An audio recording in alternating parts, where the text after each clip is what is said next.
Hola, Mauricio. ¿Cómo está? Bien, bien. ¿Puede ver no sé.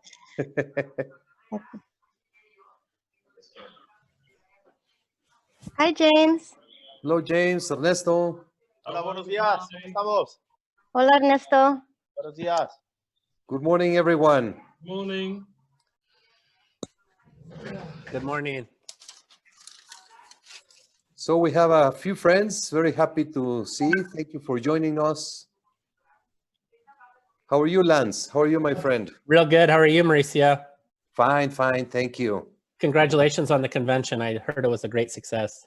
Thank you so much. We're going to share a few things when we start and basically recap some of the nice moments that we had in the convention. Outstanding. Mauricio, ¿podría Alberto darla a hacer enable para que la prensa pueda grabar el Zoom? Yes. Ya lo estoy checando con Alberto. Gracias. Está abriendo ya. Gracias. Okay. And today is Don King's birthday. 89 years old. Unbelievable, huh? Wow. Amazing. Victor, can you let us know when the recording is open? Sure. Once that is done, then we will proceed.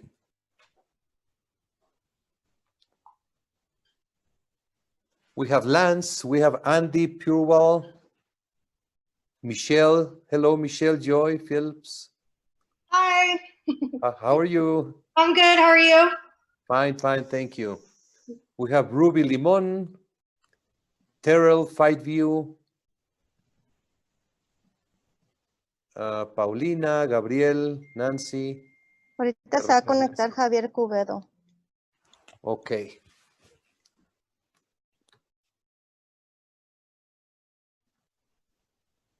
Ernesto Amador, ¿ya puede grabar Ernesto o no? Voy a ver aquí. Yo les digo. No, todavía no.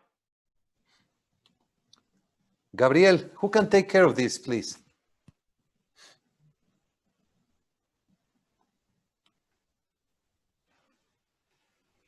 Hola, Javier.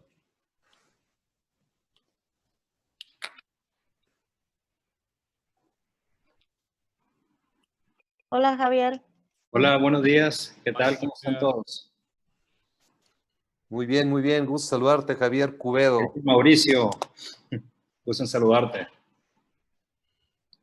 Ya me permitieron grabar. Muchísimas gracias. Okay.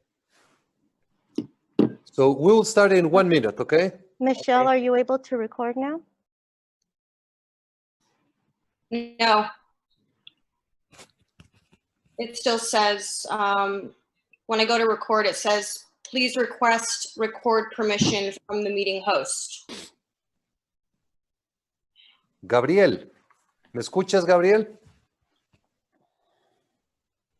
Beto lo está viendo. Lo que pasa es que tiene que dar uno por uno. No puede abrirlo para todos.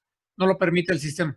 Ah, bueno, entonces que abra a Michelle, por favor, y que los abra a todos para poder grabar, por favor. Okay, it's now recording. Okay, perfect. So I would like to begin by thanking all of you for tuning in to this recap of the WBC's 58th annual convention. It was a unbelievable process when we made the final decision, when it became inevitable to cancel the convention in Russia because of travel restrictions. We decided to proceed with the annual convention. This was an experiment.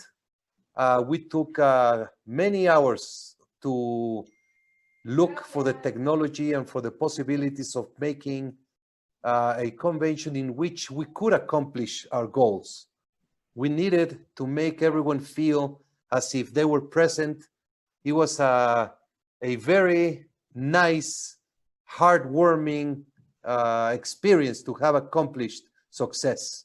I feel very proud and I'm very thankful of my team because they dedicated and they made it possible So we started and we had a great kickoff, which ended into a successful convention. We had the way it was structured, we had a platform that was, once you entered, you had the possibility of accessing a different rooms. This is the way it was put for whoever did not attend the convention.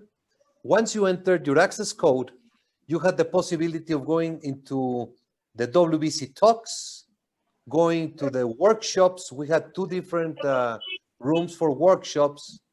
Of course, the main stage, which was where the general sessions were conducted.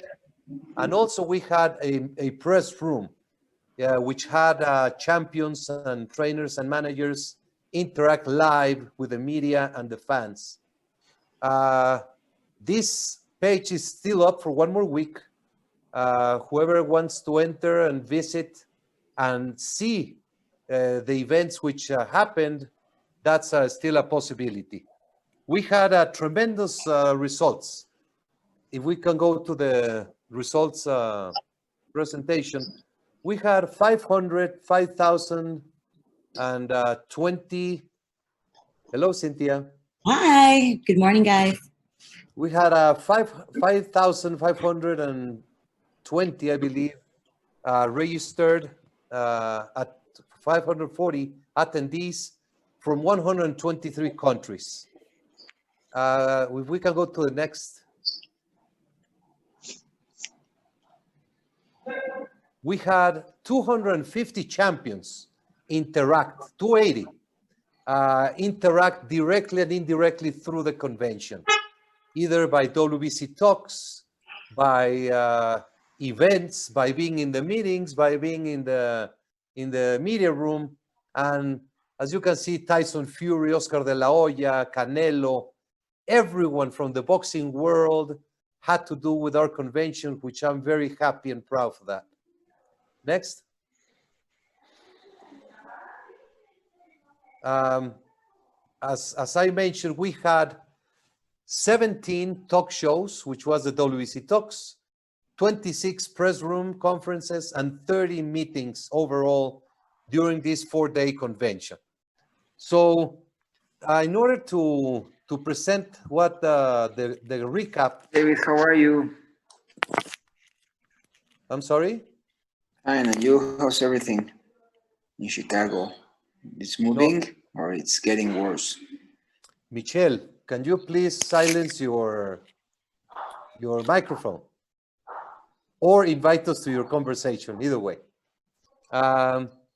So we will go with the presentation, and if you have a specific question that you want to be asked, responded, we can do that. That's awesome. Congratulations. That's good to keep moving so you don't get bored. I'm sorry. I want to talk to you. Michelle, Salomon. Let me try to figure out how I want to explain it to you. I know that we've been back and forth, back and forth, back and forth. We need to start to move now. So what we're going to. Jesus, I cannot believe it. Anyway, this is what happens in technology. So I'm going to go through the presentation, and then we can do Q&A at the end of the presentation. I'm going to show a video of what the convention opening ceremony was. I hope that you like it, and please go ahead and show it, Gabriel.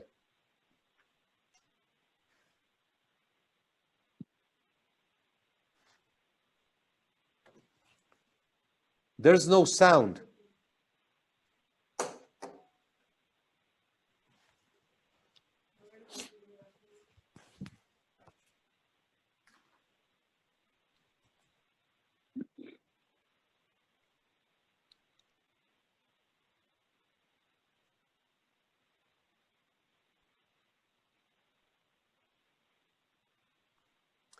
Victor, if you are hearing there's no sound and the video is slow. Yes, I'm checking with Paul.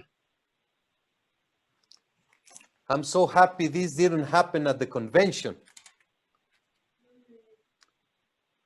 We're getting all the technological hiccups happening here locally, not during the convention. Qué barbaridad, ¿qué está pasando, hombre? Si no podemos pasar videos, mejor ya nada más me voy a mi plática. ¿Les parece bien?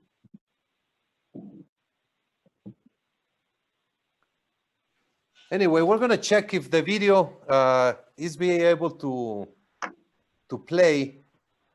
But we had the great opportunity from this convention was to show the world that we had the absolute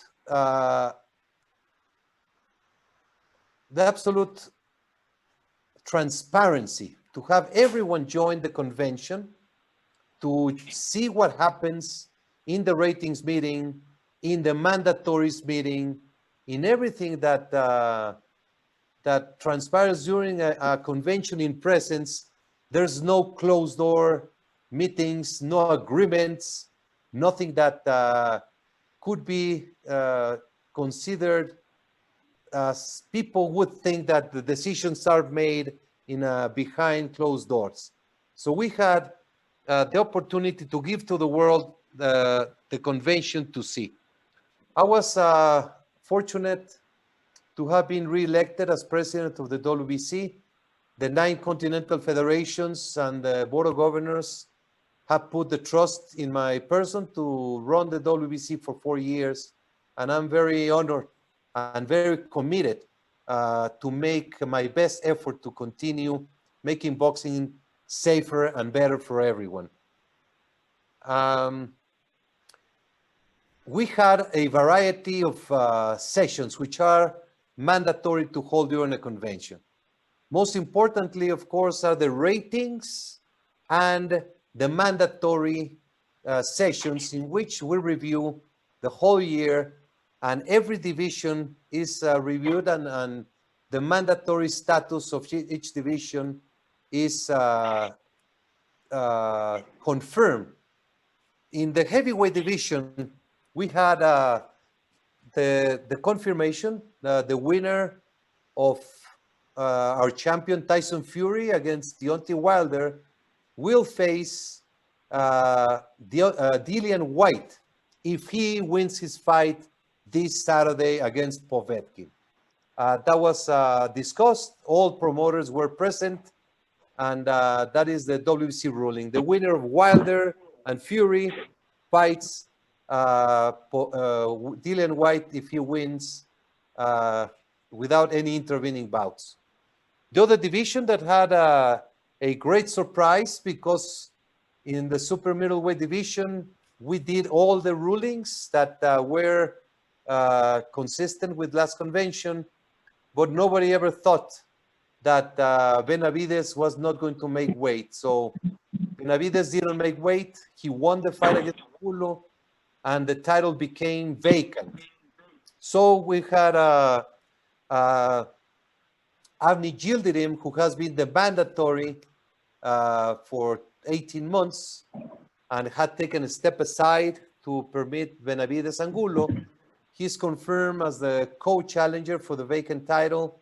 Saul Canelo Alvarez has requested to take this fight. The WBC voted in favor, and we have that fight ordered for the vacant title. We have a variety of other requests, Callum Smith, among others, and we're going to see a ruling to see what happens with the winner of Canelo and Yildirim. The other division that is very active was in discussions, the lightweight.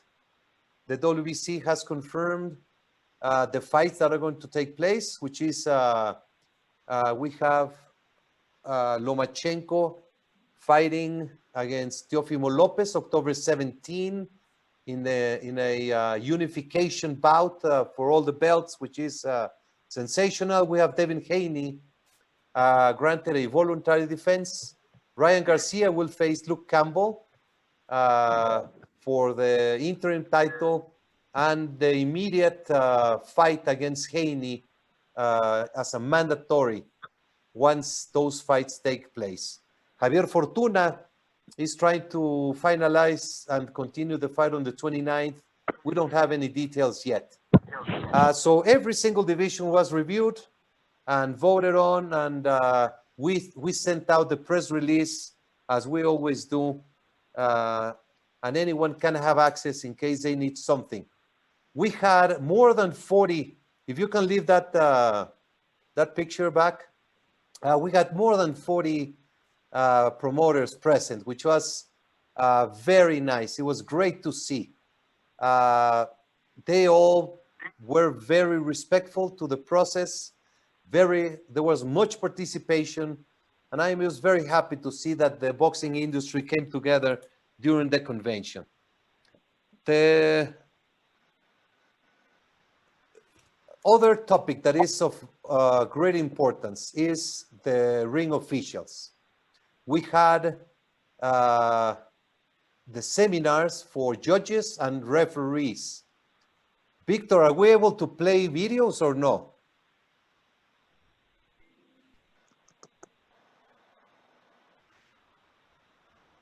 I think Yes, we're gonna. the computer, the false computer is breaking up, but I think we are able now.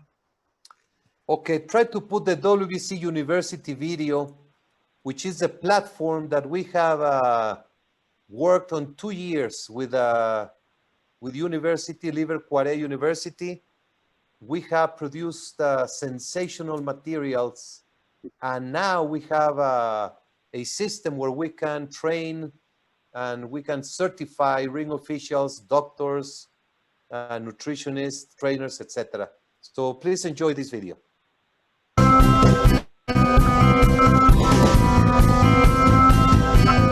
The WBC University was born from the World Boxing Council to train the best qualified ring officials in the world and keep them in the forefront of knowledge and the skills they need to better develop their work as referees, judges, and ring supervisors.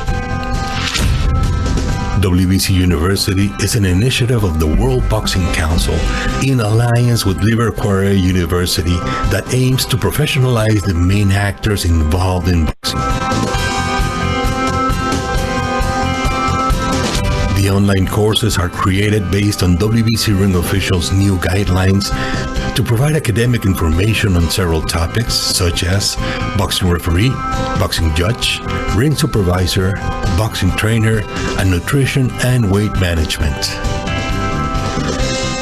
The WBC University online platform will serve as a forum for ring officials committee to provide technical information, broadcast a live masterclass or a panel of experts on any topic, and establish communication with officials and fans from all over the world.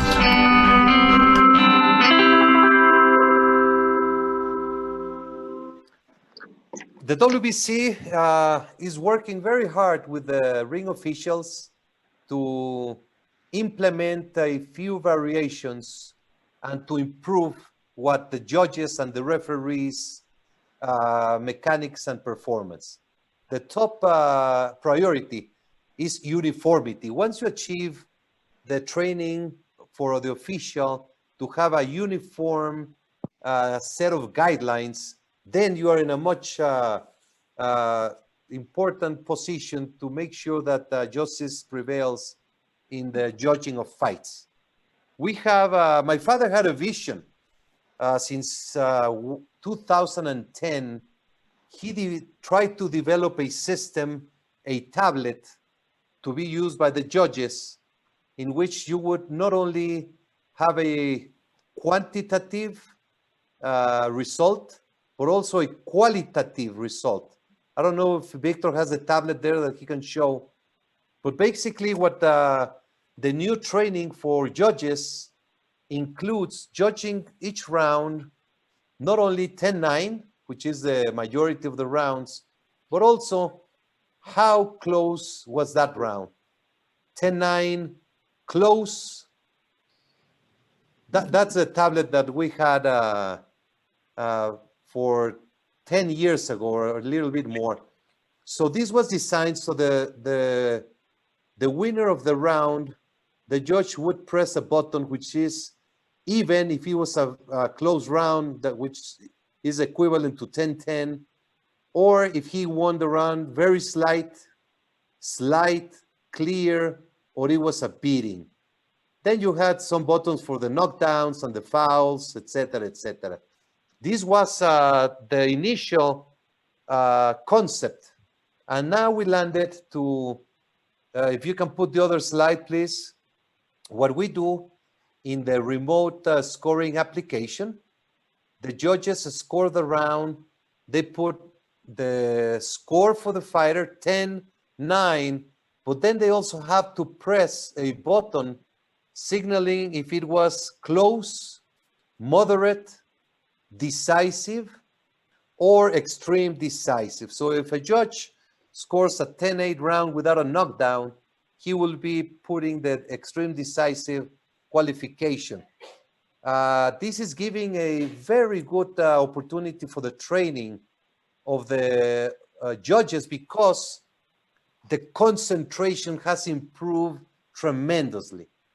There are many rounds that any of us can say it's 10-9, but the importance is, was it a close, was it a moderate, or a clear advantage by one of the fighters?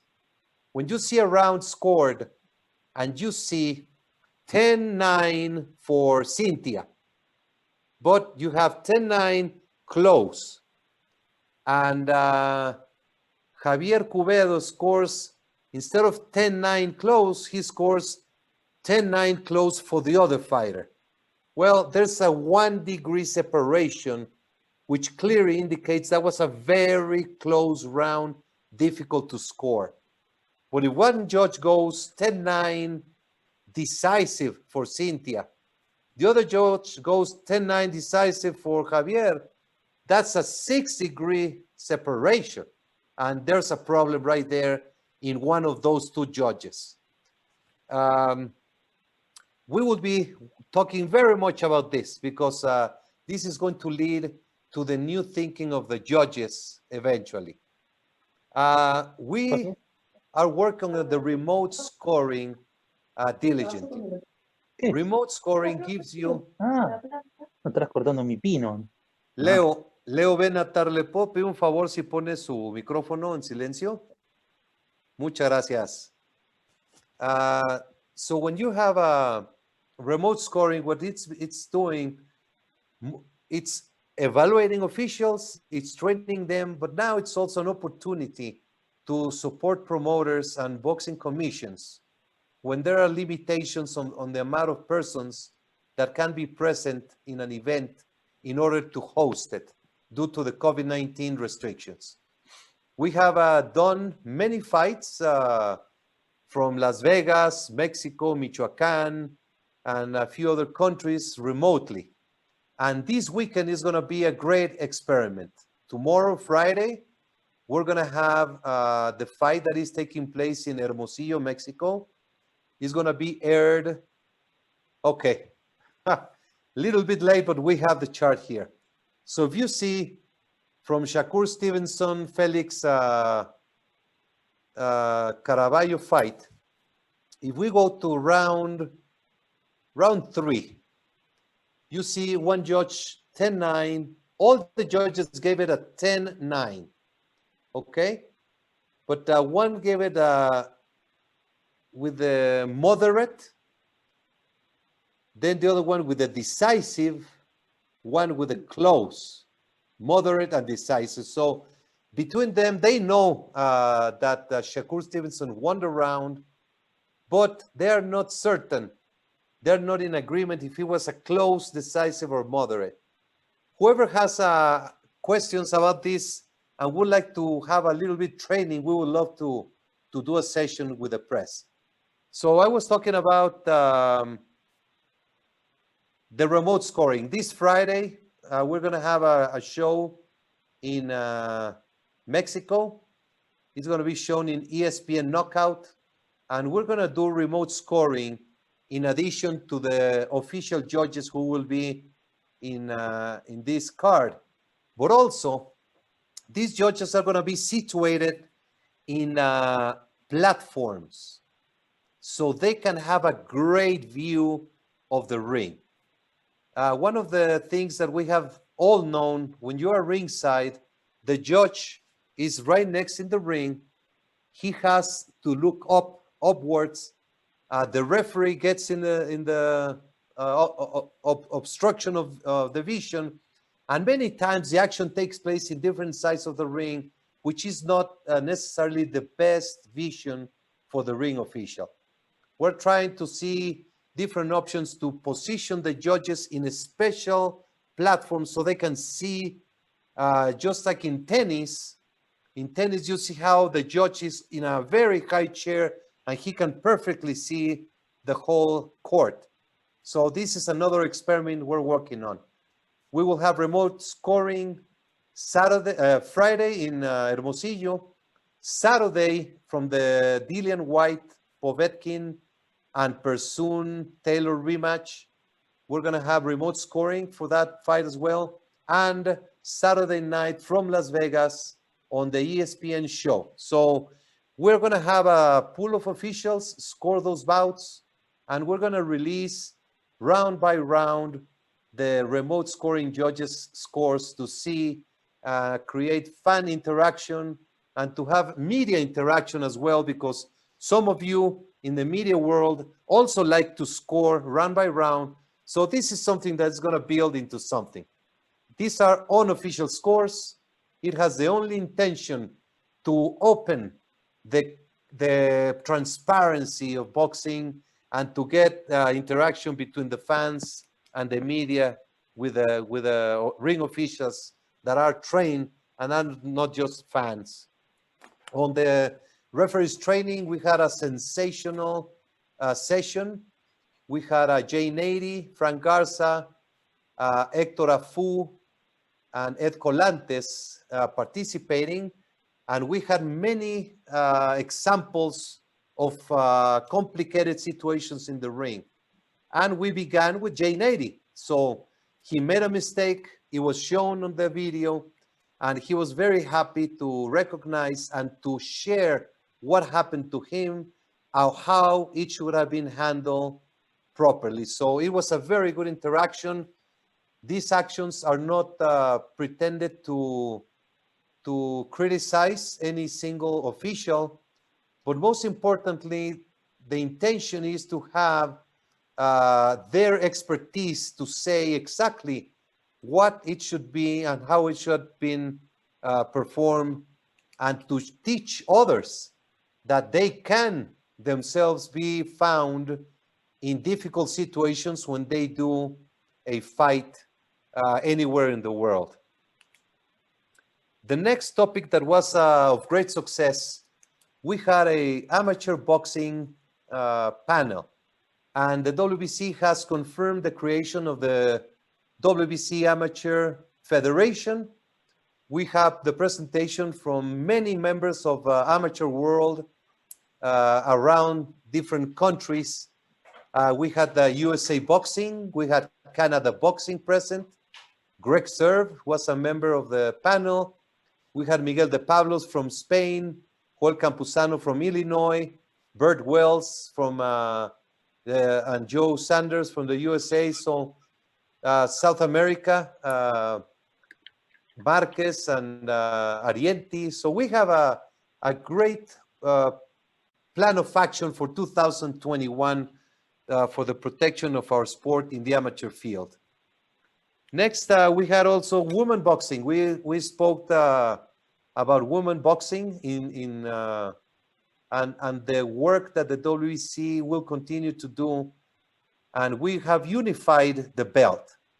We have now the belt for women is exactly the same belt that the man received.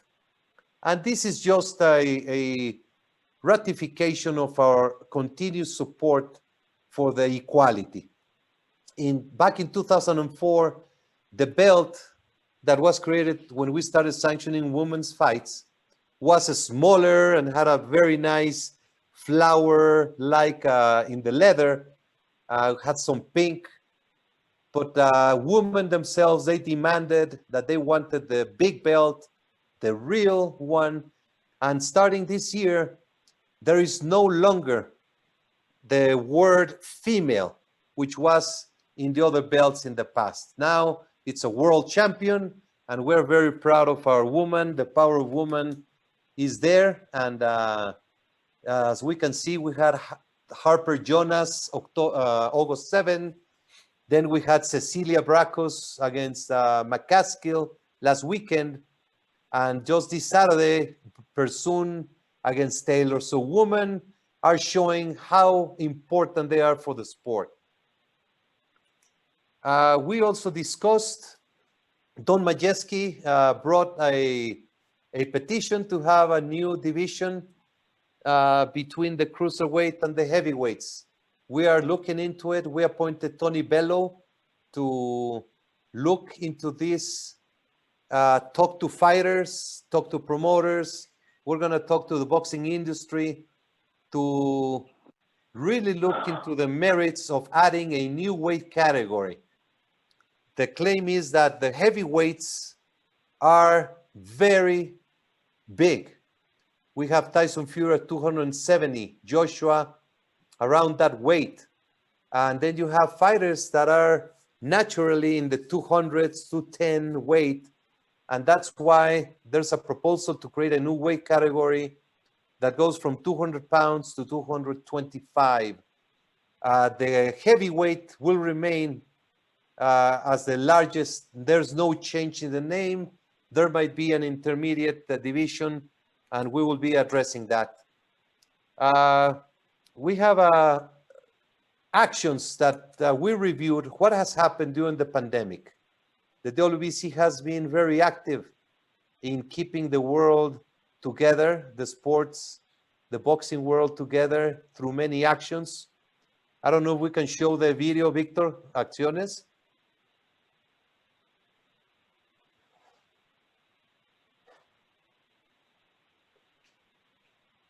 We did, specifically, we started with the WBC workout. Then we started with the WBC Talks, which has been a tremendous tool to keep us informed, entertained in Spanish and English throughout this time. Yes, I think we have the video. Let's see.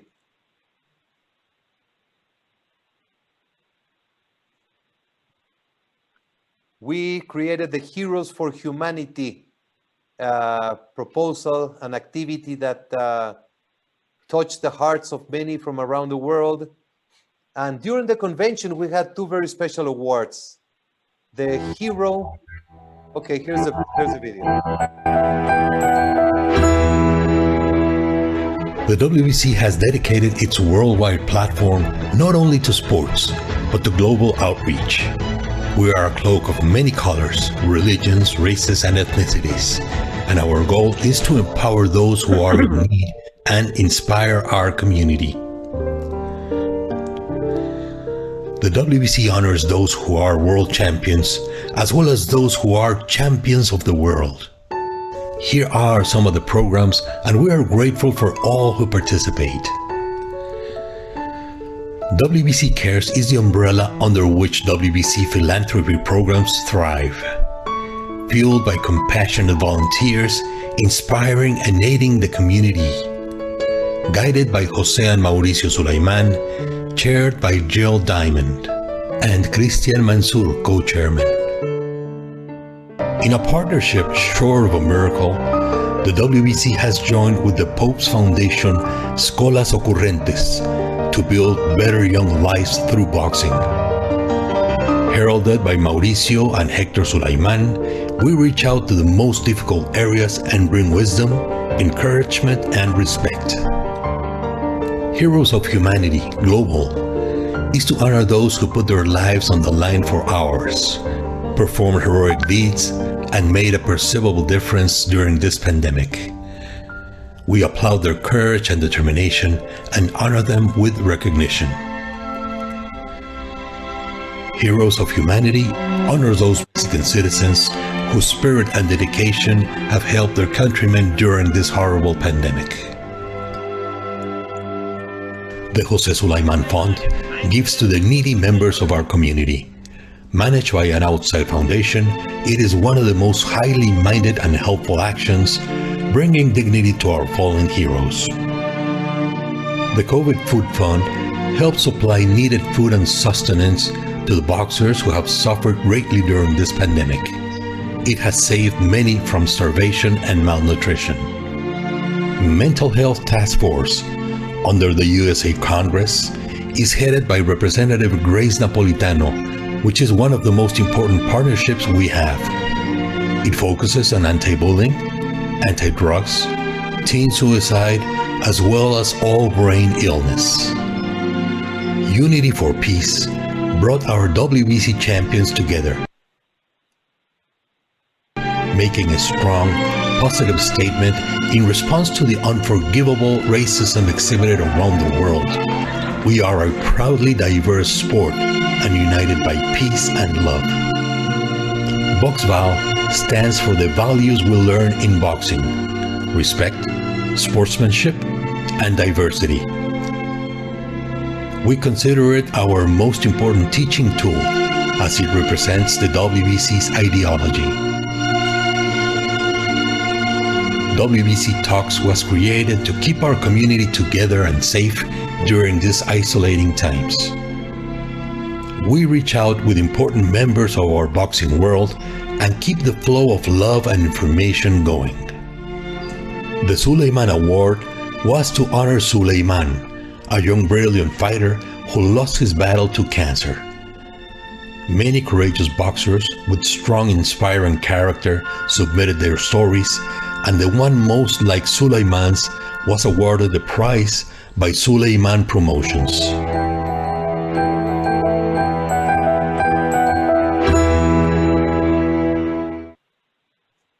So with a social responsibility as our torch that we handle, we created also the Champion of Life award. Last year, Adonis Stevenson received it with great emotions in Cancun, and this year, Mr. Santa Cruz, Leo Santa Cruz' father, Jose Santa Cruz, received the Champion of Life. He knocked out cancer and COVID-19. He's a great hero, and we're just very proud. Rosendo Alvarez received the Humanity Award because he has done unbelievable work as an ambassador of the WBC Cares and has recently rescued Ricardo Mayorga from the streets. He's in a rehab facility, and once the airport opens, we're going to bring him to Julio Cesar Chavez Clinic in Culiacan. We started the Lebanon Relief Fund with donations to be destined to support the country of Lebanon after the horrific tragedy of the accident of the explosion that they had. And we have the Opus book, the best 100 fights. We have the e-game that is going to be started at the end of the year. And so many interesting things that we are doing outside the ring. The last emotional moment was with Bridger Walker, the bravest man on earth, who was greeted by Mike Tyson, by Jose Ramirez, by marvelous Marvin Hagler in a very emotional moment. I don't know if we have the pictures and the video of Bridger, our bravest man champion. Yeah, there you are. Okay. How you guys doing? Good. Good, Bridget. Hey, man, I've been hearing about you, man. I've read your story. There's no doubt about me that you have championship material in your blood. And, man, listen, for someone to stand up like that to their sister against something that was just really terrifying, hey, there's no doubt, man, you're the champion of your sister. You're the champion of all of us. Thank you, brother, for showing your courage. Mike, Papa Walker is a big fan of yours. Si ya this was a great moment to close the convention, and we just ended up with a great feeling of warmth to having had the world together during the WBC convention. So I would like to see if there are any questions from anyone, any topic. I will be very happy to respond at this time. Ernesto. Mauricio, antes que nada, gracias por darnos este resumen maravilloso de la exitosísima convención.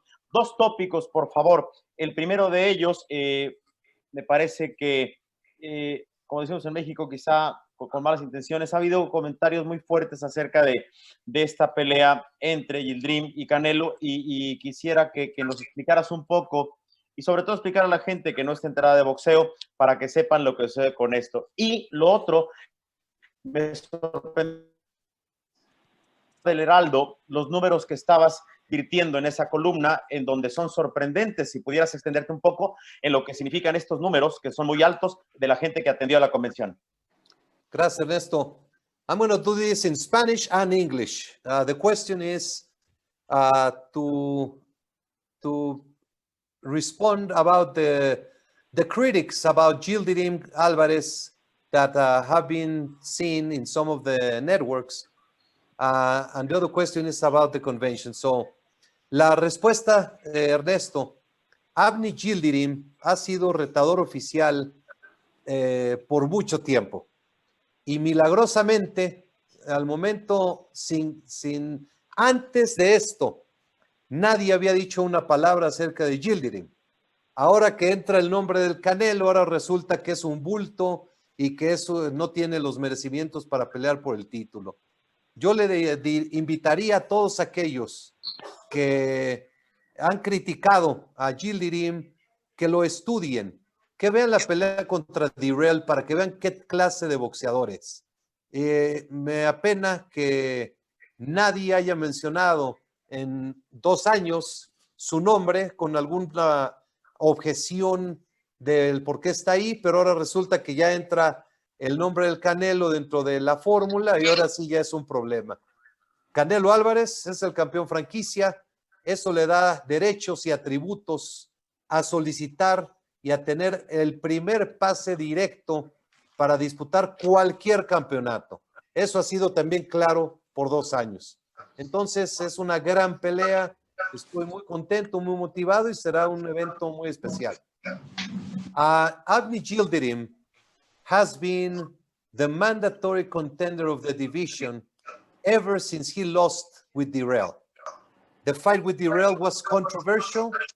It ended up in a technical decision due to a cut, and there was an immediate order for a rematch by the WBC.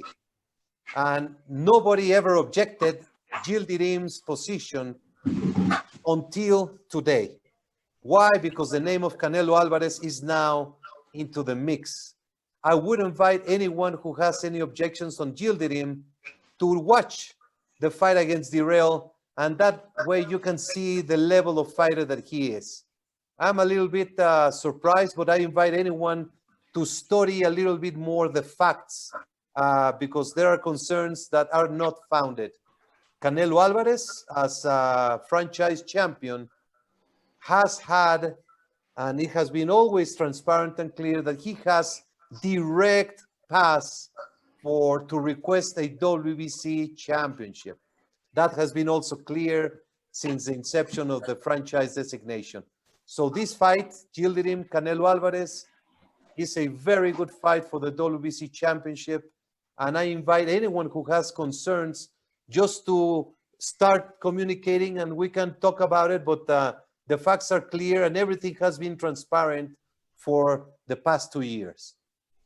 La segunda es los números. Mauricio, querido, discúlpame que te interrumpa. Solamente para precisar, la respuesta es: Canelo solicita la pelea y el cuerpo de gobernadores del consejo vota 36-1, ¿es correcto? Correcto, correcto. Él tiene la facultad al ser campeón franquicia de solicitarlo. Okay. Se aceptó y se mandó a la votación. El otro punto, 5,500 y tantos registrados en la convención, es un número formidable y eso se multiplica porque hubo muchos grupos que con una cuenta se reunieron a ver la convención. Esto nos dio la gran oportunidad de tener a muchas personas conectadas, siguiendo lo que pasa de una manera transparente y abierta.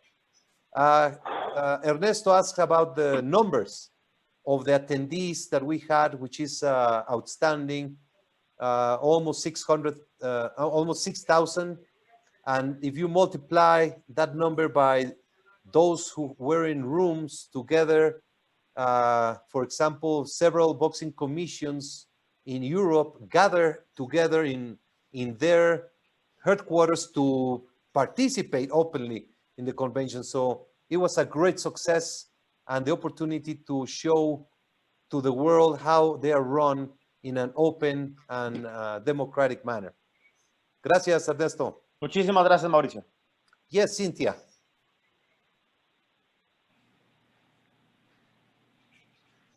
Hi. I just have a quick question. I know a lot of boxing fans and a lot of media have been speculating when David Benavidez missed weight and he was moved up, he was put #1. A lot of people didn't understand why. Why wasn't he put in the top 15 or at least fight in the division to find out where he belongs in the division? Can you touch upon that of why he's #1? Yes, absolutely. David Benavidez unfortunately missed weight. He has reaching out to the WBC to apologize, to express his sentiments. We cannot judge or make excuses. We cannot take any side. The fact is that he was in the bubble for 1 week where he had no access to sauna or the usual training that he does to make the weight on the last week. There is a precedent when a champion requests the ranking in a higher weight category, most of the times they are ranked at #1 position. Benavidez didn't lose in the ring, he lost in the scale, and from the gain of 24 pounds from one day to the other, the WBC believed that he will be competing in light heavyweight due to the difference that he has shown. But it is consistent. We have had many cases when a fighter requests the ranking, when a champion requests the ranking in a higher weight division. And I will be happy to share you some examples so you can share to your fans as well.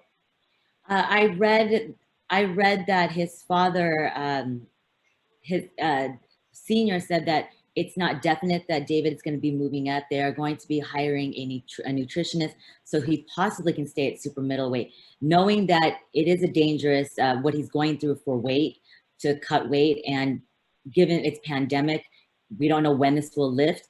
Will you allow that as a WBC president to stay in the super middleweight, or will you make him move up in weight? Well, we have put him in the light heavyweight right now. Once we hear from them, and of course, this is going to involve, regardless on what weight category he will compete, we're going to recommend him to a nutritionist, a nutrology regimen and program. He's a young, tall, it's very tall for his age and the division. So we're going to run with him. We had an experience with David Benavidez. He was tested positive for cocaine in a clean boxing program test out of competition. And we worked with him hand by hand. He had a psychological treatment. He had nutritionist. He had a moving of a house. He changed the state. So we work hand in hand with the fighter and his family. This is not something that we just take out or pour in. We have direct communications, and we always will work with him again regarding this weight issue, but we will not leave him alone, and we'll work together and find the best solution for his specific case. One last question. given this pandemic, and we've seen in the bubble that he didn't have access to a sauna suit, there were no bathtubs. When the WBC belt is being fought for, or is on the line, how would you go about this if some people do miss weight? I can't really say, because given that if there's not certain tools that they can use in the hotel and the promoters have forgot about that little detail, how are you guys going to go forward moving on if some boxers really miss weight, or they can't make weight safely in a very short amount of time? This is the new normal for us in boxing and and the fighters. Yeah, we will proceed as we have just done. There are recommendations that will be, we are all learning from this, and you cannot blame anyone. You cannot blame the promoter. You cannot blame the fighter. You cannot blame anyone, because we know what we have to do. But when the circumstances are different, we have to adjust. So I empathize with David Benavides. I'm very sorry. This is a lesson that will help many other fighters.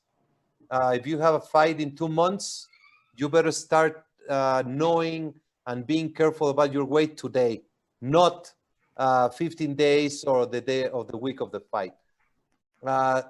It's a learning curve that we will all have to join and learn and adjust. But we are giving every flexibility. We have had Berchelt do a non-title fight. We have had fighters do non-title fights. We are giving everyone the flexibility. Valdez did a non-title fight. Now they're going to fight Valdez and Berchelt. So this is a process. There's no answer to many of the circumstances that we are facing, but we will be trying our best to be as fair and just within the rules and regulations. Thank you. James? Mauricio, 2 questions. The first one is concerning the judges. You've talked, and we have talked a lot about the point system for 10-9, but will attention also be brought to bear on knockdowns? Because as everyone knows, in the past, when there's been 2 knockdowns in a round, sometimes it's been scored 10-8 instead of 10-7, and that has affected the result. So that's the first thing about the knockdowns. The second one is your opinion about the sportsmanship or sportswomanship of Cecilia Breakers. She went for the 26th successful defense of the title to try and beat Joe Louis's record. She lost and immediately congratulated Jessica McCaskill, saying, "I didn't throw enough punches. Well done to her. She worked for it. She really wanted it." What a magnificent example of sportsmanship during tremendous disappointment. I'm going to take from there, from Cecilia.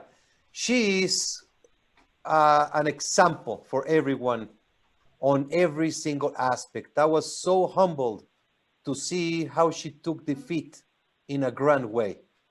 Muhammad Ali, Oscar de la Hoya, all the great fighters in the history of the sport have lost. And she took it as a lady with great sportsmanship. I cannot begin to feel her disappointment. She was looking for the 26th title defense, breaking Joey Louis' record. She has been a champion for 11 years, and she's a great example and great representative of the sport inside and outside the ring. McCaskill, she went with hunger, and she wanted that title, and she got it.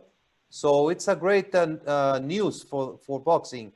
A new champion and a grand reaction from the former champion. And Cecilia has absolute doors open, and we're going to wait for her to take a few days off, think what she wants to do in the future, and then go from there. And regarding the judges, that was precisely one of the topics that we discussed. What happens on a round when there's a knockdown? When there's a knockdown, most of the times you will go 10-8.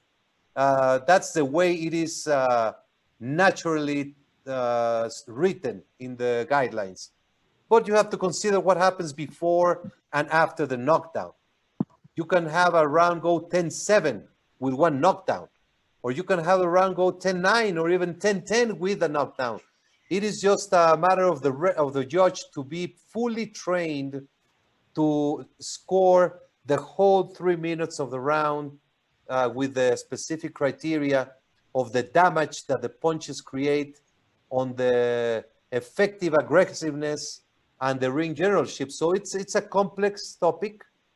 Most of the rounds are simple to score without any complications, but there are some rounds when you have both fighters go down or you have point deductions, you have several things that you have to take into consideration. Michelle Joy Phillips, please. Thank you, Mauricio. I have two questions for you. This weekend, we obviously have Dillian Whyte versus Alexander Povetkin. I know you said that should Dillian Whyte be successful this weekend, that he will obviously go on to face the winner of Fury Wilder 3. But what if Alexander Povetkin wins? Does he also get that same opportunity, or is this just for Dillian? If Alexander Povetkin wins, he will be the WBC interim champion and mandatory contender. However, the date of the mandatory provision for him will be starting in August. So that he will not be the immediate challenger for the winner of Fury Wilder. And given the state of the pandemic, it seems like every week things are changing. It's really hard to sort of plan when we could see fans back at an event. So what is the status currently for Fury Wilder 3? It seems like it just keeps getting pushed off and there's really no heavy talks. I mean, even Tyson's tweeted today kind of saying like Wilder's gone quiet. Is there any update you can give us in terms of like what's happening there, and will we see it before the end of the year? Because we obviously know that Dillian's date is February 21st of 2021, and will that affect that as well? Yes, what we have as of today is December 19. That's direct communications that we have. And Dillian Whyte and his team are perfectly aware that February is absolutely impossible because of December fight. The agreement that and the voting from the WBC, what we have on hands is that the winner of Fury versus Wilder immediately fights Dillian Whyte if he wins this Saturday.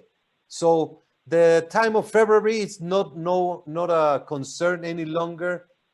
We have the expectations that the fight will take place in December, and then the winner fights Dillian Whyte, because the free negotiations begin right after the Wilder Fury fight.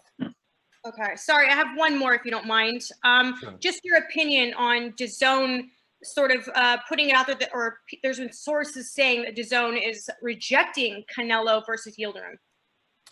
Well, the WBC does not get involved in the promotional side of the sport. We have the fight, and then it is up to the promoters and the networks to work it out.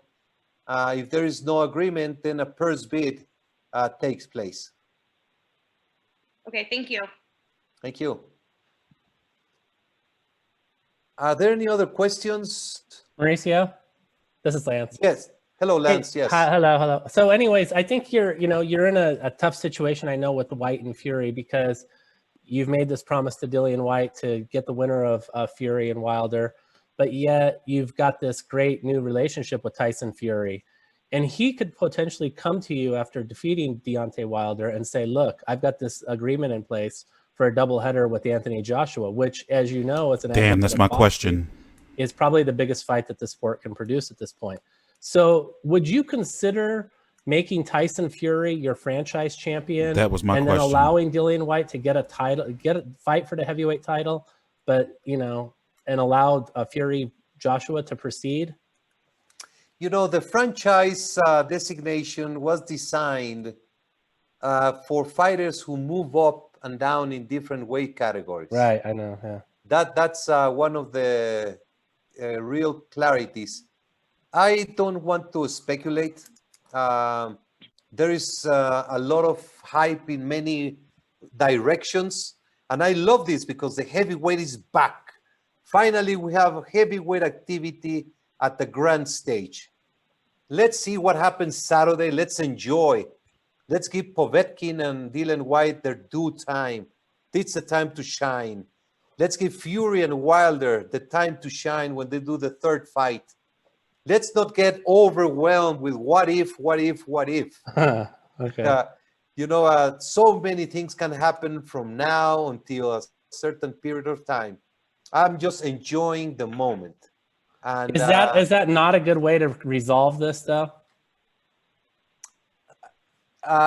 We have Dillian Whyte, who has earned the stage to fight for the world championship. And Tyson Fury is a very respectable fighter. And he respects the organization, and the rules that make you a champion have to be respected when you are a champion and serve the rules. Let's see what happens. I don't want to kill any possibility, any dream, but because there's always step-aside agreements, there's always negotiations that can happen. But today, I would like to rather concentrate on the two fights that are mandated, what are happening. We have Dillian Whyte Povetkin, and then we have Tyson Fury with Wilder. From there, until those two happen, many things could happen. Let's see what happens. And let's keep dreaming on the so many things that we can see in the ring. Thank you, Mauricio. Thank you, Lance. Are there any other questions? I believe, yes, Cynthia. Well, this question is, it's not about any fights that are coming up. It's a fight that was postponed, and I know the WBC is a part of it. I was just curious because I know that it's not about, I'm talking about my bestie, Mike Tyson versus Roy Jones Jr. But I just read not too long ago that they want this fight to be scored if this is an 8-round exhibition bout.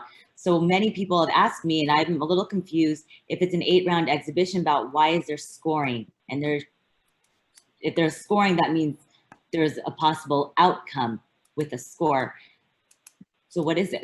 I'm confused. I'm as confused as you are because okay. This is an exhibition.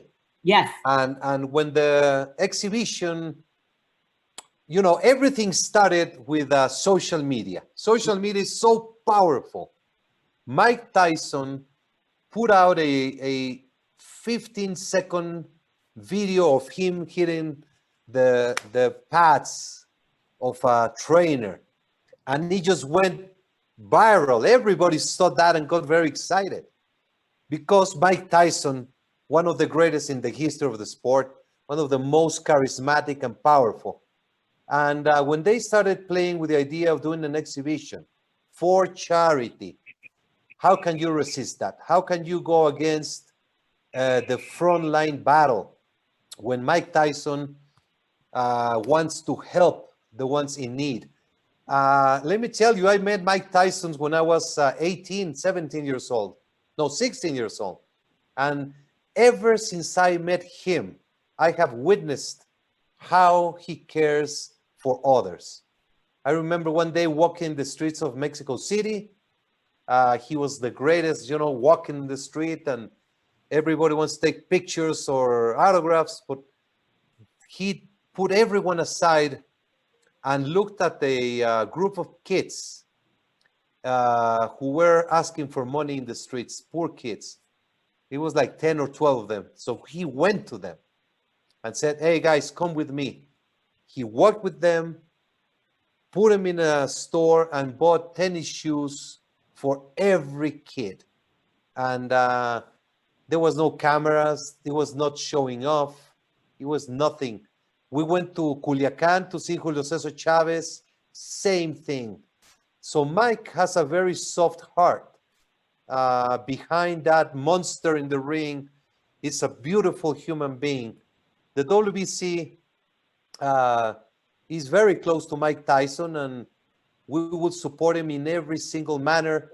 But there's a lot of confusion on the event with Roy Jones and scoring an exhibition. I don't know what is the purpose or what it is about, but I will be finding out and I will let you know once things evolve. Okay, good. Then you can find out if it's really supposed to happen November 28th with fans possibly. So good. Get on it, Mauricio. Okay. Thank you. Cynthia, I want to take an opportunity to thank you. Your support in the WBC talks and the media room during the convention was sensational. Oh, thank you. You are our ambassador. You have experienced yourself what the WBC family is all about, and I'm so thankful and proud to you, Cynthia.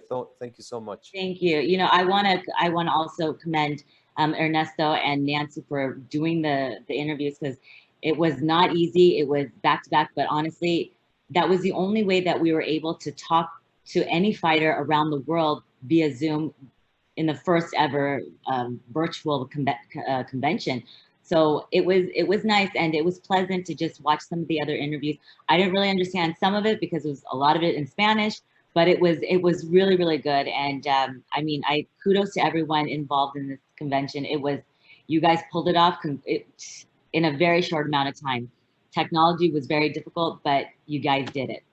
Thank you. Thank you, and you were part of it. And I cannot wait to do the green carpet. Oh yes, next time. So fun. We can do that virtual. We can really do that virtual. Yeah. That's our next goal. Nancy. Hi, Mauricio. Hola, Nancy. Hola. ¿Quiere que diga algo? Oh, I thought you had a question. No. I want to have the green carpet so Cynthia and I can box again, because I need my revenge, you know? Okay. Thank you. Ernesto Amador. Querido Mauricio, sale un poco del tema de la convención, lo entiendo, pero sin duda cuando Oscar de la Hoya declara que regresa y que regresa no en una pelea de exhibición, seguramente sacude al mundo del boxeo. Mi pregunta es enfocada a esto. ¿Cuál es tu opinión acerca del regreso del Golden Boy, un hombre que conquistó 6 divisiones, 10 títulos, y si ha tenido contacto contigo para este combate de regreso que, insisto, sacude al mundo del boxeo? Pues sí, efectivamente, todo boxeador siempre va a tener la admiración y el respeto del Consejo Mundial de Boxeo, y la seguridad siempre va a ser la prioridad. No estoy seguro las intenciones de Oscar, qué tipo de pelea, cuántos rounds, contra quién, cómo sería, en qué peso, etcétera, etcétera. Él es un boxeador que no recibió castigo, un boxeador limpio. No hay una preocupación más allá de, pues, los años pasan y van llevándose. Yo el otro día estaba jugando con mi hijo. Yo era un buen portero y volaba. Entonces me puse a jugar con mi hijo a que me chutara. Yo dije, no, hombre, voy a volar como Miguel Marín, como en los viejos tiempos. Me tira un cañonazo, mi mente dice, voy a volar y parar. No, hombre, para cuando eché el costalazo ya había entrado la bola y no me pude mover en 2 días. Entonces, el cuerpo pasa, los años te quitan, y me gustaría entender bien lo de Oscar.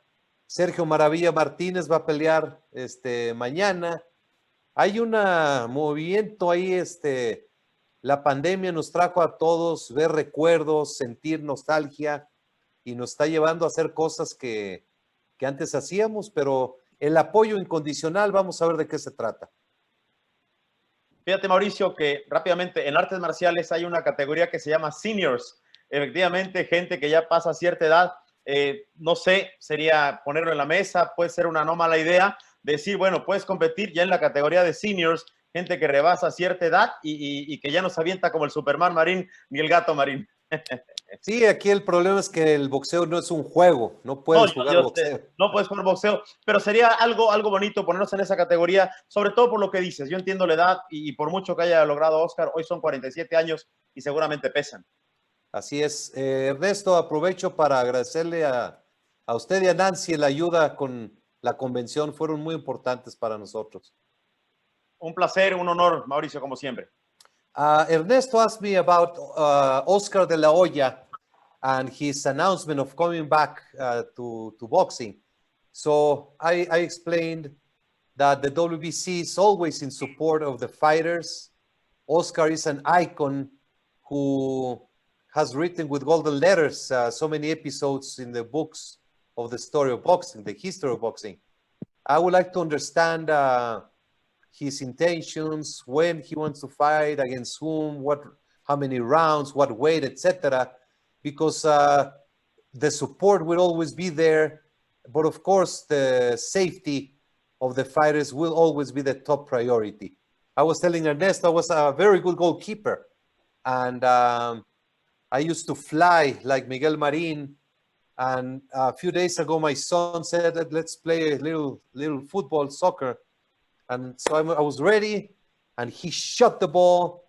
My mind said, I'm going to fly like Marin and will not score on me.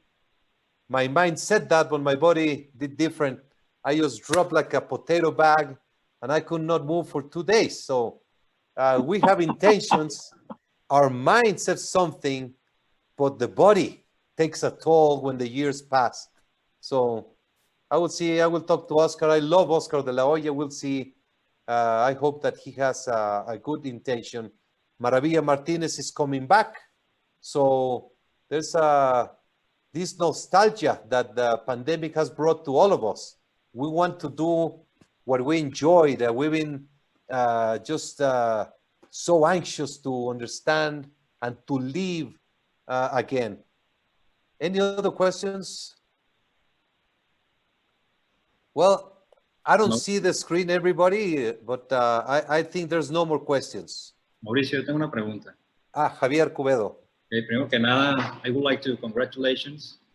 I know you have been working so hard all this day, and I have been researching different platforms on the internet that I can do. How can I do a pay-per-view? Because there is no other way to do boxing events behind closed doors without losing money. It's very difficult to get sponsors to continue supporting the local boxers. Do you know of any platform that is not expensive and that meets the required needs? Just to remember that the state of Sinaloa has generated 14 world champions in the last 15 years, not including the best Mexican boxer of all the time. Javier, thank you very much. This is a great topic. Without a doubt, our greatest concern is the boxers and the gymnasiums, because they are suffering so much, and you cannot operate. You lose the opportunity as a gym to operate, but also the boxers to train. And without public, there's so many small cards, small shows that usually take place when you sell tickets and then you can do the show, are not a possibility right now. I know that Carlos Molina, he's doing his third show, September 12th, and he has used a variety of networks, Fight Night or Fight Club. But I can put you in touch with Carlos. Okay. I know Ricardo Maldonado has a pay-per-view platform. There are several alternatives, Facebook Live, but this is a great point that you're making, and I'm gonna do a paper so we can share it with the promoters on what are the possibilities of different technologies to do pay-per-view. Okay. We are determined. We have created a program which is for Mexico now, Save Boxing in Mexico, and it can be done for any country. We just need people to take it on. We're reaching out to people who love boxing, who have companies or their own funds that they can help small promotions. And Mr. Carlos Bremer is the first one that he immediately said, yes, I will be participating in that. So what we need to do is find ways to support the small shows, the 4-rounders, even the amateur fighters and the gymnasiums. So Javier, if you accept, I would like to keep you informed and see how you can help us in this program. Oh, thank you very much. Thanks, Mauricio. Thank you, Javier.